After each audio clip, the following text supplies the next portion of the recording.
खोज के लिए दो ही सूत्र ध्यान में रखना जरूरी है, एक तो सजगता और मौन। क्योंकि सजग तुम रहोगे तो यहां और अभी जो मौजूद है उसका तुम्हें अनुभव होगा। अगर मौन तुम रहोगे तो ही तुम सजग रह सकोगे, नहीं तो विचार तुम्हें या तो अतीत में ले जाते हैं या भविष्य में।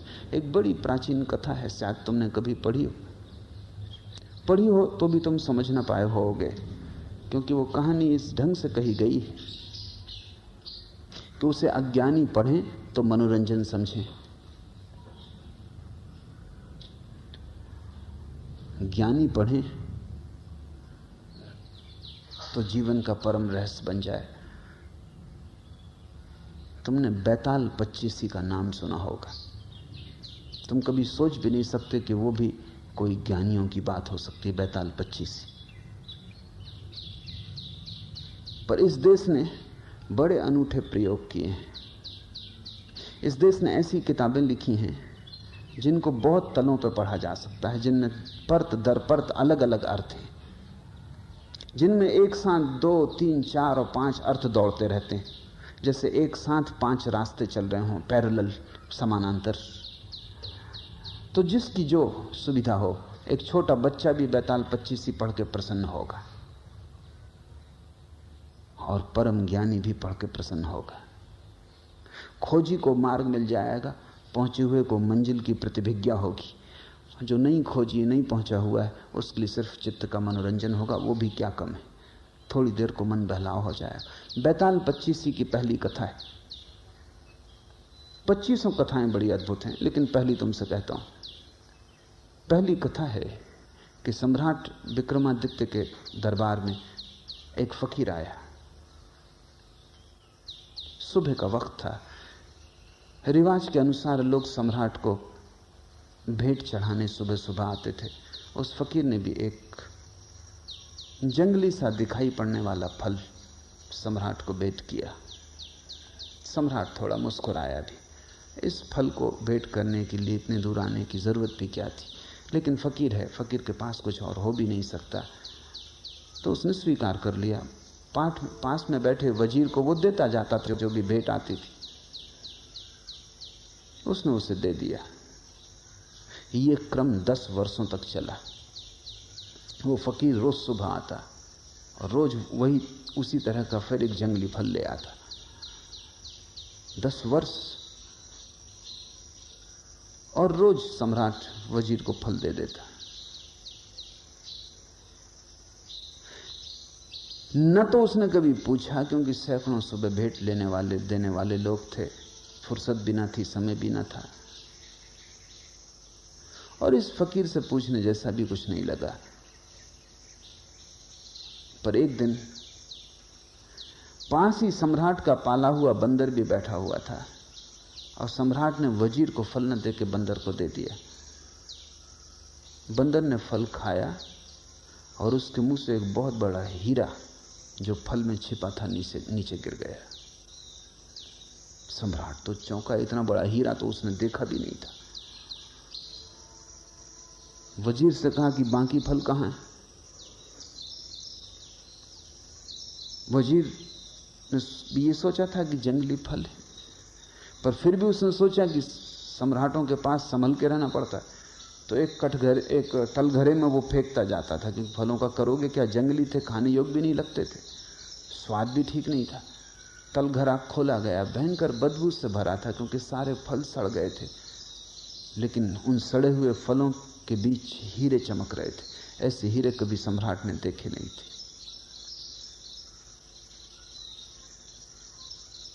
फकीर को कहा कि ये क्या राज, तुम क्या चाहते हो, किस लिए तुम 10 साल से ये भेंट ला रहे हो, और मैं कैसा अज्ञानी कि मैंने कभी देखा भी नहीं, मैंने समझा जंगली फल है।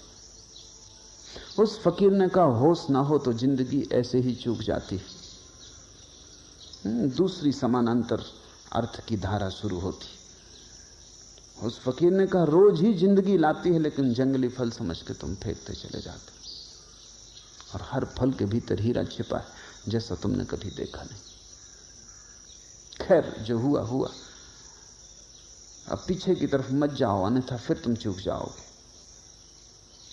और आगे की तरफ भी मत दौड़ो, क्योंकि मैं देखता हूं सपने दौड़ रहे हैं, क्योंकि इतने हीरे दुनिया के तुम सबसे बड़े सम्राट हो गए। आगे भी मत जाओ, पीछे भी मत जाओ। मैं कुछ और तुमसे कहना चाहता हूं, वो सुन लो। सम्राट सजग होकर बैठा। ये आदमी कोई साधारण नहीं, अब तक समझे कि फकीर।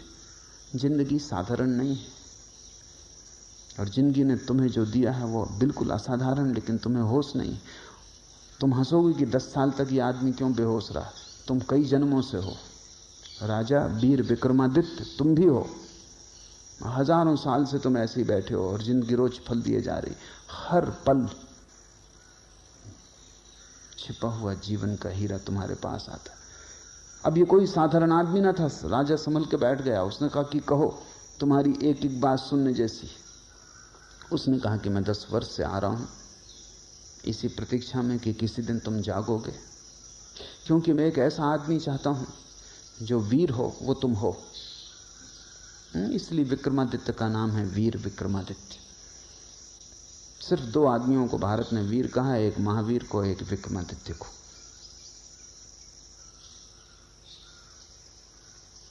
निश्चित तुम वीर हो, इसमें कोई शक शुबा नहीं, लेकिन काफी नहीं है वीर होना। इसलिए मैं चाहता था जब तुम जाग जाओ वर्तमान के प्रति, तब मेरे काम के हो सकते हो। अब दोनों बातें घट गई। अब तुम महावीर हो। होश और साहस। मैं एक बड़े महान तंत्र के कार्य में लगा हूं। उसमें मुझे एक ऐसे आदमी की जरूरत हो जो बहुत वीर हो, जिससे कोई चीज भयभीत ना कर सके, और जो होशपूर्ण हो। अगर तुम तैयार हो तो आज अमावस की रात है, तुम सांझ मरघट पर पहुंच जाओ, मैं तुम्हें वहीं मिलूंगा। वो फकीर तो चला गया। सम्राट ने कई बार सोचा भी कि इस झंझट में पड़ना कि नहीं, लेकिन फिर ये तो कायरता होगी। और ये आदमी ऐसा है कि इसके साथ थोड़े दूर जाने जैसा है। पता नहीं, जैसे हम जंगली फल को फेंकते रहे, पता नहीं मरघट में कौन से स्वर्ग का या मोक्ष का द्वार खुल जाए। तो समझा बुझा के डर भी लगता था। बहादुर से बहादुर आदमी भी डरता है। तुम ये मत सोचना कि सिर्फ कायर डरते हैं, डरते तो बहादुर भी हैं। फर्क क्या है बहादुर और कायर में? बहादुर डरता है तो भी करता है, कायर डरता है भाग खड़ा होता है। डरते दोनों ही हैं।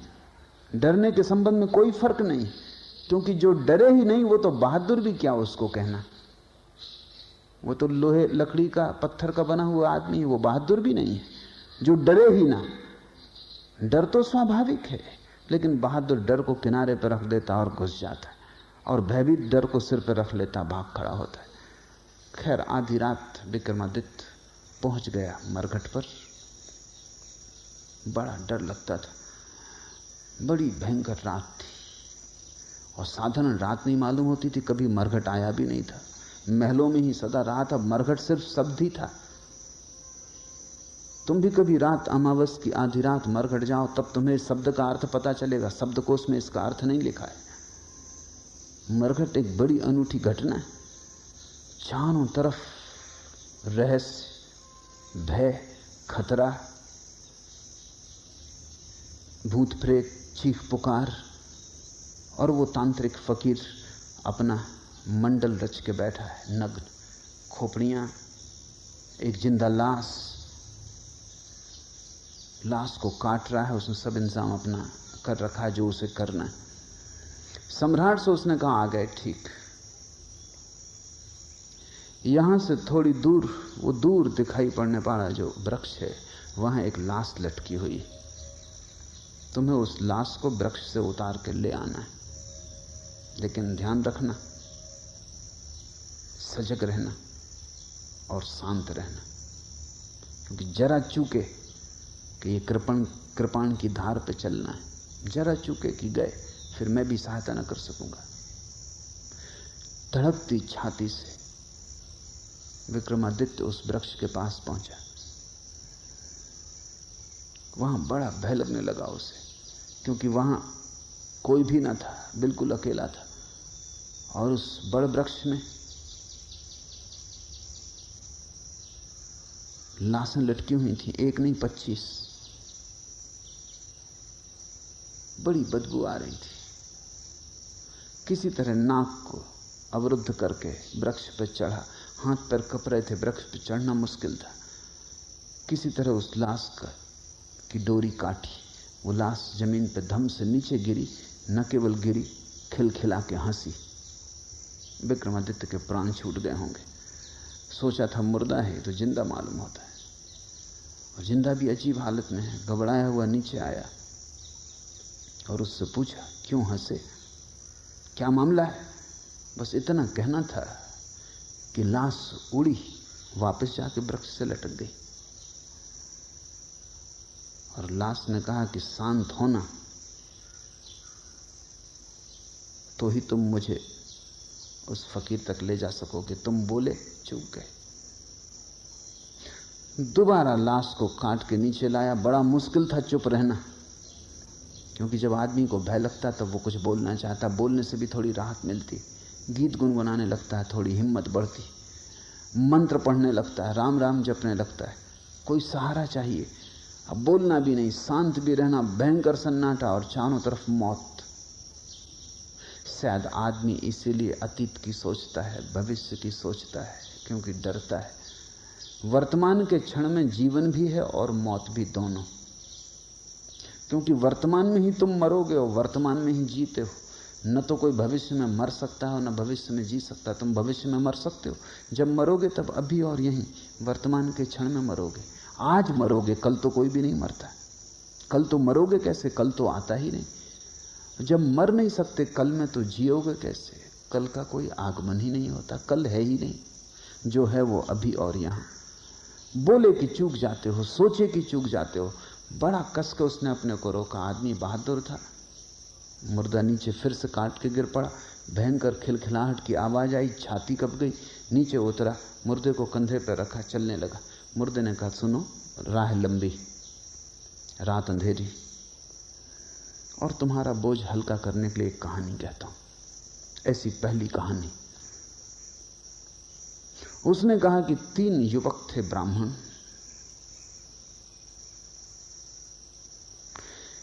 ये विक्रमादित्य सुनना भी नहीं चाहता था, पढ़ना भी नहीं चाहता था चक्कर में।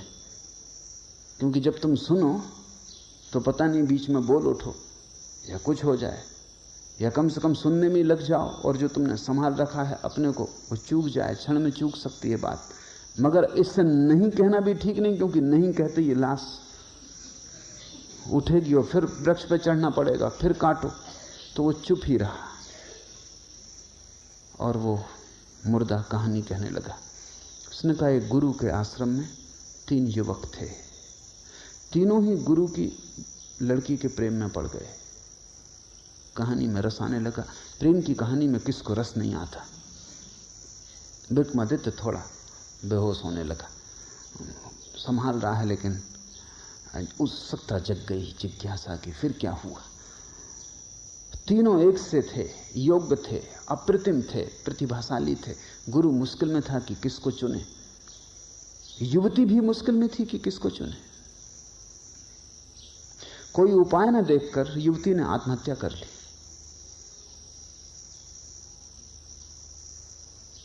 कोई रास्ता ही ना मिला और ये 3 के बीच वो बड़े द्वंद्व में घिर गई। और तीनों चुनने योग्य थे और मुश्किल था किसको छोड़े। और जानती थी जिसको छोड़ेगी वही जीवन भर पछतावे का कारण रहेगा। 2 को छोड़ना ही पड़ेगा, 3 से तो विवाह हो नहीं सकता।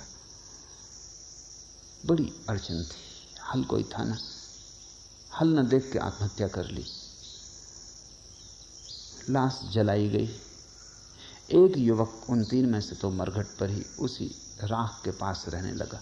उसी राख की धुनी रमा लेता और वहीं बैठा रहता। दूसरा युवक इतने दुख से भर गया कि यात्रा पर निकल गया अपना दुख भुलाने को। घूमता रहेगा संसार में। अब बसना नहीं है, क्योंकि जिसके साथ बसना था वही ना रही। अब घर नहीं बसाना, वो परिव्राजक हो गया, एक फकीर भटकता हुआ आवारा। और तीसरा युवक किसी आशा से भरा हुआ, क्योंकि उसने सुन रखा था कि ऐसे मंत्र भी हैं कि अस्थि पंजर को पुनरुज्जीवित कर दें। तो उसने सारी अस्थियां इकट्ठी कर ली। रोज उनको गंगा ले जाता, धो के साफ करता, फिर ले आकर रख लेता, उनकी रक्षा करता कि कभी कोई मंत्र का जानने वाला मिल जाए।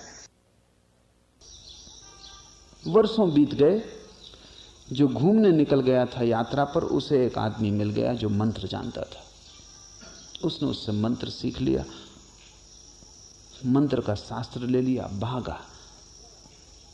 अब डरा, वो घबराया कि पता नहीं अब अस्थिपंजर बचे भी होंगे, क्योंकि वो तो कभी के फेंक दिए गए होंगे। लेकिन आके आश्वस्त हुआ, अस्थिपंजर बचाए गए थे, उनको संजो कर रखा था उसके साथी ने। उसने मंत्र पढ़ा, वो युवती पुनरुज्जीवित हो गई, पहले से भी ज्यादा सुंदर, मंत्र सिक्त, उसकी देह स्वर्ण जैसी, अभी अभी ताजी, जैसे कमल का फूल अभी अभी खिला हो। फिर कलह शुरू हो गई, क्या वो किसकी? अब तक सम्राट भी भूल चुका था कि वो क्या कर रहा है, और ये सुनने में लग गया था जैसा तुम सुनने में लग गए।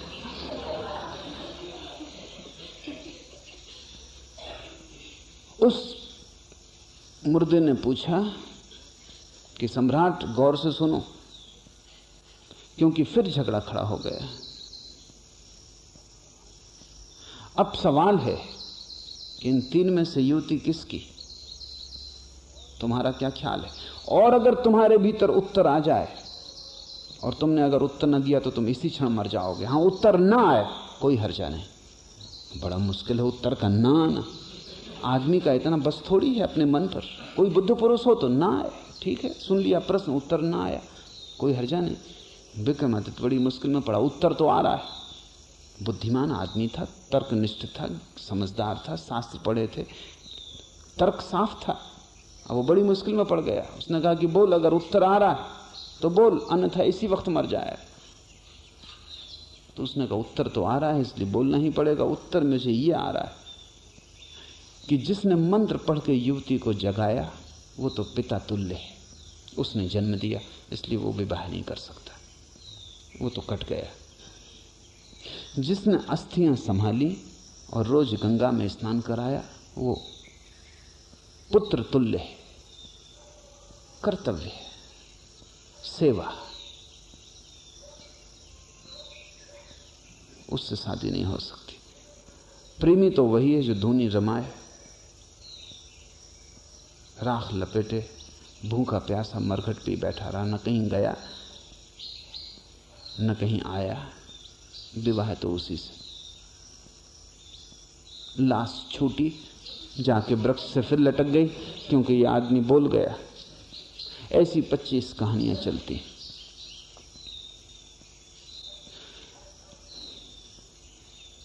जीवन में तुम चूकते हो जब भी मूर्छा पकड़ लेती, जब भी तुम होश खो देते हो, जब भी जागे हुए नहीं होते, तत्क्षण जीवन का सूत्र हाथ से छूट जाता है। जब भी तुम जरा से अशांत हो जाते हो, विचार की तरंगें चल जाती, तभी जीवन का सूत्र हाथ से छूट जाता है। क्योंकि विचार की तरंग और तुम वर्तमान से च्युत, इधर उठी तरंग, उधर तुम हटे वर्तमान से। वो विक्रमादित्य हार गया। वो फिर ऐसी 25 कहानियां चलती हैं पूरी रात, और हर बार चूकता जाता है, हर बार चूकता जाता है। 25वीं कहानी पर संभल पाता है। हर कहानी में ज्यादा हिम्मत बढ़ती है, साहस बढ़ता है, ज्यादा देर तक रोकता है, ज्यादा देर तक विचार की तरंगें नहीं कंपित करती। 25वीं कहानी आते आते कहानी चलती रहती है। विक्रमादित्य सुनता रहता है, भीतर कुछ भी नहीं होता। जीवन एक तैयारी है। यहां बहुत कुछ है तुम्हें उलझा लेने को। बाजार है पूरा, मीना बाजार। वहां सब तरफ बुलावा है, उत्सुकता को, जिज्ञासा को, मनोरंजन को। प्रश्न है, विचार की सुविधा है, सोच विचार का उपाय है, चिंता का कारण है, सब तरह के उलझाव हैं। अगर तुम इस सारे संसार से ऐसे गुजर जाओ जैसे विक्रमादित्य उस मरघट से बिना बोले चुप और जागा हुआ 25वीं कहानी पे गुजर सका, तो ही तुम वर्तमान क्षण की अनुभूति को उपलब्ध होगे। अन्यथा तुमने वर्तमान जाना ही नहीं है। तुम वर्तमान से गुजरे जरूर हो, क्योंकि और कोई जगह नहीं जहां से तुम गुजरो, लेकिन बेहोश सोए हुए गुजरे हो। या तो अतीत में खोए हुए गुजरे हो या भविष्य में डूबे हुए गुजरे हो। वर्तमान से तुम्हारा कभी तालमेल नहीं बैठा, वर्तमान से संगीत नहीं छिड़ा, वर्तमान के साथ स्वर नहीं मिले। वर्तमान से स्वर मिल जाएं, तुम पाओगे एक ही है, अनेक उसके रूप हैं। एक है सागर, अनेक हैं लहरें।